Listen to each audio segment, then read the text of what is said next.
What's up, YouTube? Sir Hans Reviews, and surprise, this has been the long-awaited part 3 of every single known spoiler for Game of Thrones Season 6. I'm gonna go ahead and, oh, look at you, kitty. I'm gonna go ahead and throw this out there. I'm gonna try to start doing this in all my videos, but spoiler warning. If you don't want to know anything about Game of Thrones Season 6, back out of this video. But yeah, those of you who do, enjoy. But if you guys already even done so, make sure you click like, subscribe. I'm at 400 subscribers as of right now. Thanks. You guys are fucking awesome. Now look, normally right now is where I would throw in an impression or maybe just some random sporadic movements or some shit, but I didn't want to do that. I wanted to talk to you guys about how when you hear certain music, like music from the soundtrack of Game of Thrones or something, they just put you in that episode. And I wanted to know down in the comment section what this music. I'll go ahead and start it right now. Listen to that. What does that remind you of? What episode? This cat is really licking his fucking balls on camera. Like, dude, really? Like, you just don't give no fucks given, kitty. Damn shame. You a goddamn shame, boy. What's up, YouTube? Alright, so yeah, we're going to be starting off with a little bit of revenge on the phrase. We do know that there was a casting call for a fat lord in his 60s. That gave a lot of us book readers hope that maybe Waymond Manderly was going to be cast and we'd have his famous family Frey pies. Basically, in the books, he's pretending to be a subordinate of the phrase. And in all actuality, he's plotting revenge for your and my favorite house, Starks. We learn about this basically when he meets up with Davos. When Davos is sent to White Harbor to basically get Waymond Manderly to join Stannis and his bandwagon as him being the one rightful true king in Westeros. So when he goes to meet with Waymond Manderly at White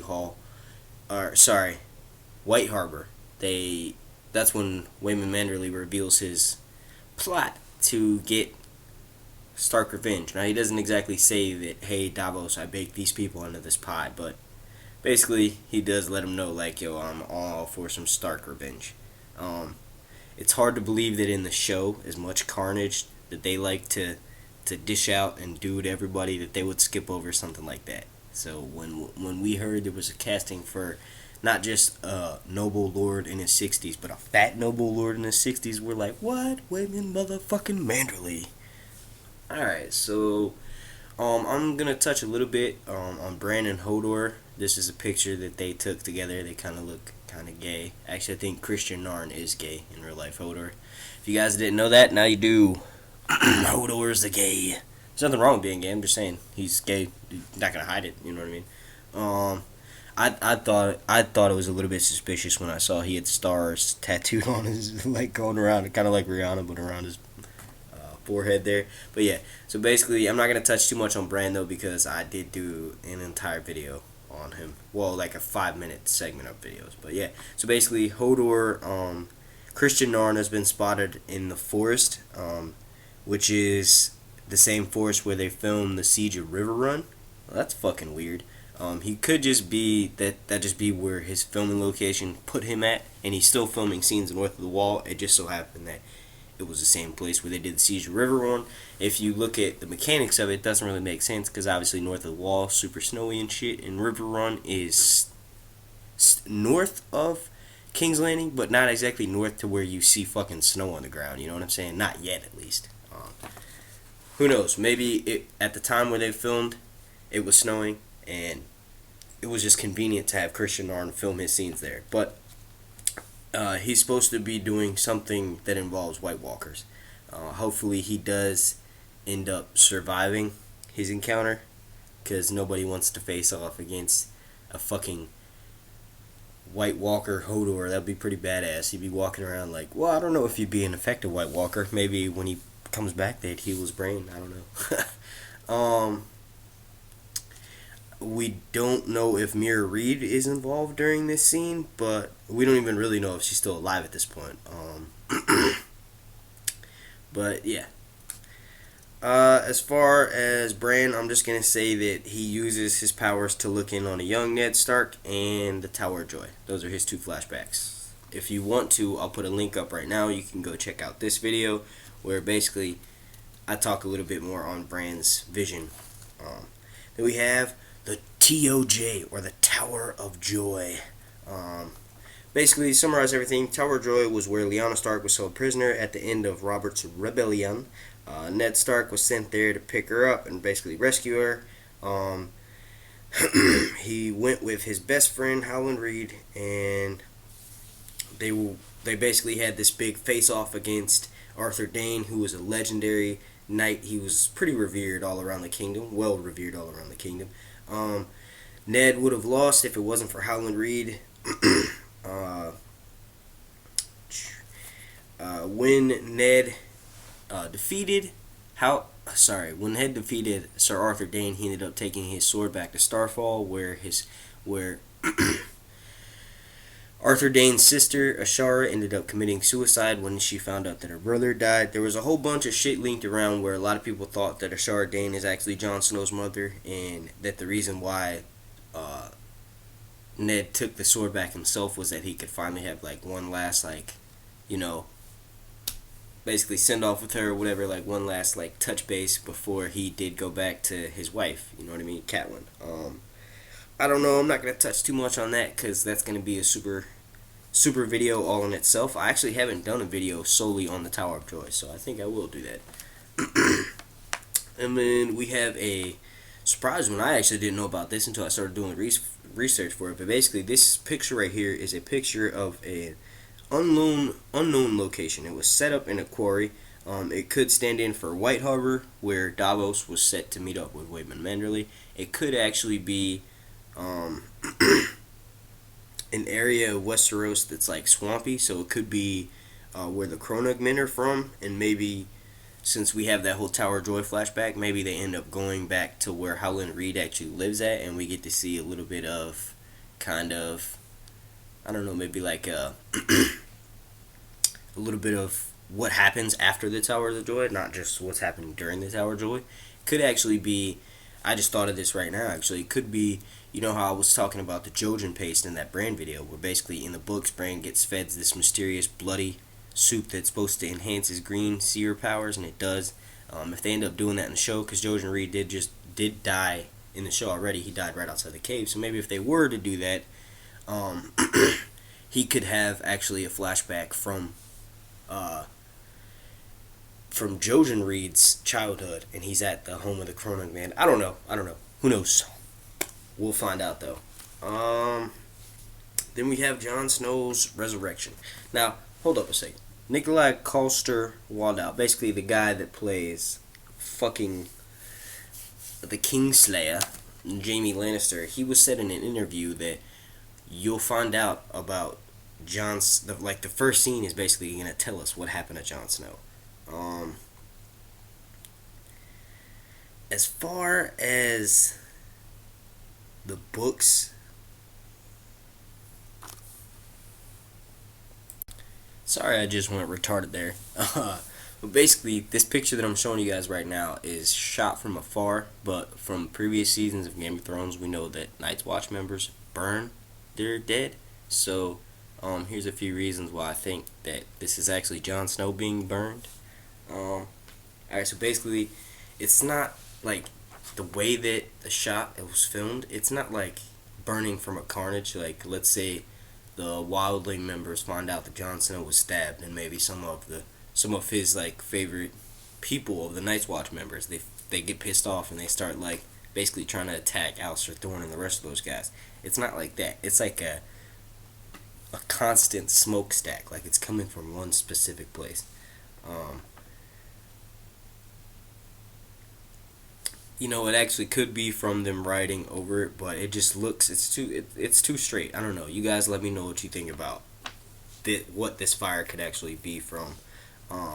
But yeah, also on a side note, with having the Tower of Joy being confirmed this season, it could be about time that, I don't know, Dan and Dave gave us concrete evidence that yeah, he's a Targaryen, and here's some proof. Like, let's just say that the Night's Watch members, they end up burning him, and then you see that okay, Jon Snow might be dead at this point in time, but his body won't burn. So maybe, I don't know, maybe Melisandre is doing a spell at the same time. We don't really know. There's a whole bunch of speculation about that. I'm not going to touch on it too much. I'm just going to say that there was a fire at the wall. The smoke looked like it's coming from one place. Most likely, since it was filmed so early on, it's probably Jon Snow's body being burned.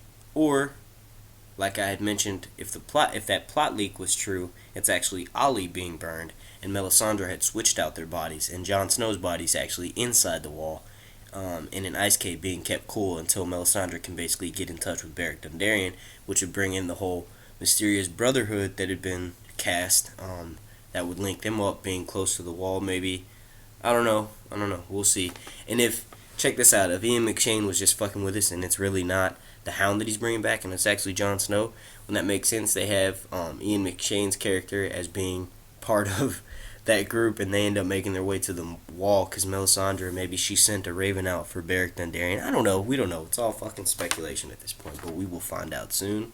And then in this picture, this is actually kind of like a behind the scenes picture. It's not really anything too specific, but it's the only thing I could really find to help this. But basically, by the end of the season, all reports say that Castle Black is going to be a ghost town, like meaning there's nobody there. Like either the Night's Watch members that Jon Snow left to guard the place, once he goes on his journey to go take back Winterfell, got wiped out because White Walkers showed up, or those members of the Night's Watch just abandoned the fucking place because they knew White Walkers were coming, and they were like, yo, let's just get the fuck out of here and get into Westeros and do what we need to do because we're not getting any backup, so let's just fucking dip.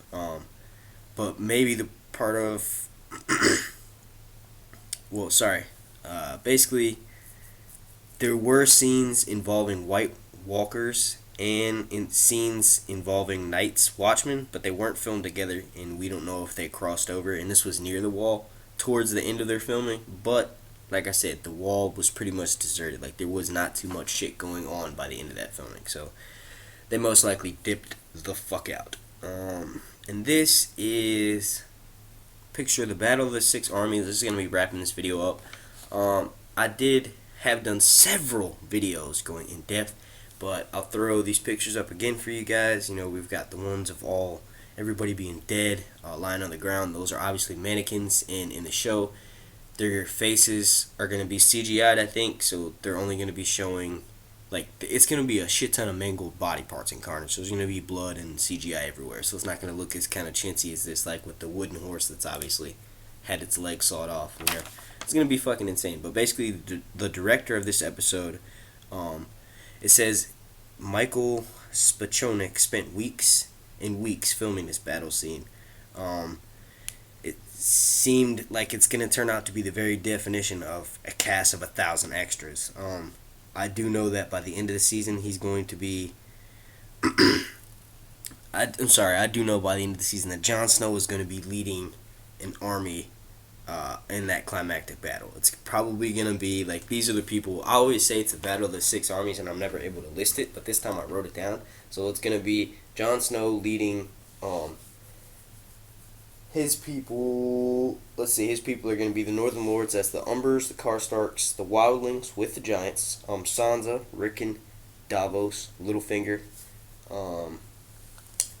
and I think that's pretty much it. There's probably a few that I missed out there, but yeah, and then on the opposing side, you're going to have Ramsay Bolton, whoever is loyal still to his house, and that's pretty much it. So hopefully we get like a huge, like, because Stannis was slaughtered so much at the end of Season 5, maybe we get a little bit of that revenge where it's kind of like the same scenario, only tenfold, because the Boltons obviously are still going to have their big-ass army, maybe a little bit bigger because they have a few more lords with them, but Jon Snow and his people are just going to overwhelm them so much that we're just going to basically see the opposite, you know what I mean? And we're going to actually enjoy it because we like the characters who are giving such a high moment in the show of being able to wipe out all those people and be able to get some fucking revenge going for House Stark.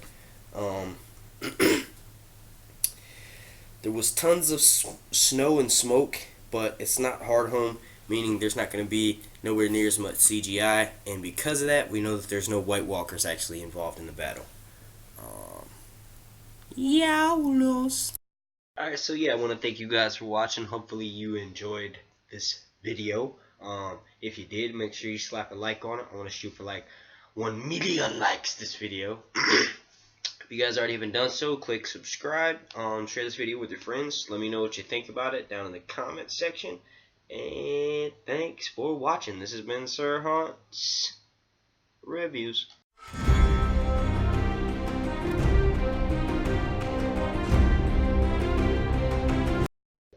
Oh, this the finale? My pep talk turned into a pep rally. Say she from Atlanta, but she live inside the valley. Now we're wicked in Atlanta, then she going back to Cali. Got your girl on my line, girl on my line. The irony, I fuck 'em at the same damn time. She eyeing me like a nigga don't exist. Kid it? I know you won't, dick.